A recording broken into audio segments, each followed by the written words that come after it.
దుగ్గిరాల మండలం రేవేంద్రపాడు ఓరబావి సెంటర్లో మండల పరిషత్ పాఠశాల నందు ఆదివారం ఉచిత కంటి వైద్య శిబిరాన్ని నిర్వహించారు.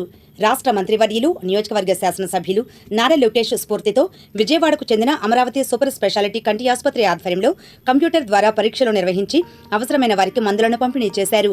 మొత్తం 88 మంది పరీక్షలు జరిపించుకోగా 30 మందికి శస్త్రచికిత్సలు చేయనున్నారు. తొలిగా 15 మందికి సోమవారం కంటి ఆపరేషన్లు జరుపనున్నారు. అదేవిధంగా మరో 20 మందికి కళ్లజోళ్లను పంపిణీ చేశారు. ఈ కార్యక్రమంలో ఎంపీపీ షేక్ జబీన్, మండల పార్టీ అధ్యక్షురాలు కేశిమనేని శ్రీ అనిత, నియోజకవర్గ రైతు సంఘం నాయకులు వాసిరెడ్డి శ్రీనివాస్, ఎంపీటీసీ సభ్యులు కొప్పుల మధుబాబు, గ్రామ అధ్యక్షులు కురగంటి మల్లేశ్వరరావు, ఇజ్జిగాని శంకర్, ఆసుపత్రి ఇన్ఛార్జ్ పలగాని కోటిరత్నం, సిబ్బంది సౌమ్య, హేమంత్, శైలజ, మాధవ్, మంజు పాల్గొన్నారు. ఈ సందర్భంగా జబీన్, శ్రీ అనిత, మధుబాబు మాట్లాడారు. ఈరోజు మంగళగిరి నియోజకవర్గ ఎమ్మెల్యే ఐటీ మరియు విద్యాశాఖ మంత్రి శ్రీ నారా లోకేష్ గారి సహకారంతో ఉచితంగా అమరావతి సూపర్ స్పెషాలిటీ కంటి వైద్య శిబిరాన్ని రేవంద్రపాడు గ్రామంలో ఏర్పాటు చేసుకున్నాం. ఈరోజు అమరావతి సూపర్ స్పెషాలిటీ వైద్య శిబిరం వాళ్ళు అన్ని సేవలను ప్రజలందరూ ఉపయోగించుకుంటున్నారు. ఈ సేవలను అందిస్తున్న వైద్య శిబిరానికి ధన్యవాదాలు తెలుపుకుంటున్నాను.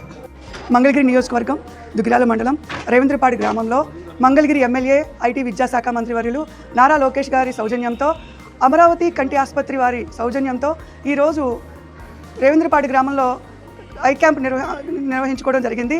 పేద ప్రజలకి అందుబాటులోకి వైద్య సేవలు అందించాలనే సదుద్దేశంతో నారా లోకేష్ గారు 2019 నుంచి 2024 వరకు కూడా ఇప్పటికీ సంజీవిని ఆరోగ్య రథ ద్వారా దుగ్గిరాల మండలంలోని ప్రతి గ్రామానికి పేదవాళ్ళకి వైద్యం అందిస్తున్నారు. అలాగే తాడేపల్లి, మంగళగిరిలో కూడా సంజీవిని ఆరోగ్య రథం సెంటర్లు ఏర్పాటు చేసి ప్రజలకు అందిస్తున్నారు. 100 పడకల ఆసుపత్రి కూడా నిర్మాణం చేపట్టారు. అదేవిధంగా మారుమూల ప్రాంతాల్లో ఉన్న ప్రజలకు కూడా ఈ వైద్యాలు అందించాలనే సదుద్దేశంతో మండలంలోని ప్రతి గ్రామంలో కూడా మనం చూసుకుంటే ఎన్ఆర్ఐ హాస్పిటల్ వాళ్ళతో శృంగారపురంలో అయితే ఏంటి, దుగ్గిరాల్లో ఎల్వి ప్రసాద్ ఐ హాస్పిటల్ అయితేనేంటి, చిలువురులో అయితేనేంటి, ఇట్లా ఈరోజు రేవేంద్రపాడులో అమరావతి ఐ హాస్పిటల్ వారి సౌజన్యంతో అయితే ఏంటి, ప్రజలకి పేద ప్రజలు ఎవరైతే ఉన్నారో వాళ్ళకి వైద్య సేవలు అందించాలి అనే సదుద్దేశంతో లోకేష్ గారు సహకారంతో హాస్పిటల్ వాళ్ళు ఇట్లా వైద్య సేవలు అందించడం చాలా మంచి విషయం.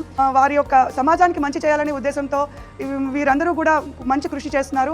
వారందరికీ కూడా అమరావతి హాస్పిటల్ వారి సిబ్బందికి, యాజమాన్యానికి, డాక్టర్స్ అందరికీ కూడా రేవేంద్రపాడు గ్రామ ప్రజల తరపున, దుగ్గిరాల మండలం ప్రజల తరపున ప్రత్యేక ధన్యవాదాలు తెలుపుతున్నాను. అందరికీ నమస్కారం అండి. ఈరోజు రేవేంద్రపాడు గ్రామంలో నారా లోకేష్ గారి స్ఫూర్తితో ఆయన వివిధ సేవా కార్యక్రమాలు ఏ విధంగా చేస్తున్నారు పేద ప్రజల కోసం, అదే స్ఫూర్తితో అమరావతి సూపర్ స్పెషాలిటీ కంటి హాస్పిటల్ వారు ఉచిత వైద్య శిబిరం నిర్వహించడం జరిగింది. ఈ శిబిరం యొక్క ముఖ్య ఉద్దేశం ఈ చుక్కడాలు ఇలాంటి ఏమన్నా కంటి సమస్యలు ఉన్నా, తలనొప్పి ఎక్కువగా వస్తుందా వాళ్ళకి ఫ్రీగా వైద్యం అందించడం. ఇదే విధంగా రీసెంట్గా కూడా మంగళగిరిలో చూసాము. ఇదే శిబిరం మంగళగిరిలో బాపనీ నగర్లో నిర్వహించి వాళ్ళు అక్కడి నుంచి ఒక 20 మందికి ఈ చుక్కడాలు తీపిన వాళ్ళే వెహికల్ ప్రొవైడ్ చేసి వాళ్ళే తీసుకెళ్ళి మళ్ళీ వాళ్ళ ఇంటి దగ్గర అప్పచెప్పి ట్రీట్మెంట్ అయిపోయినా వాళ్ళ ఇంటి దగ్గర అప్పచెప్పారు. వాళ్ళు చేసిన సేవా కార్యక్రమాలకి మా మంగళగిరి నియోజకవర్గం తరపున, ముఖ్యంగా రేవేంద్రపాడు గ్రామ ప్రజల తరపున ధన్యవాదాలు తెలుపుకుంటూ ఇలాంటి సేవా కార్యక్రమం మరెన్నో చేయాలని చెప్పి పేద ప్రజలకు ఉపయోగపడాలని ధన్యవాదాలు తెలుపుతున్నాను.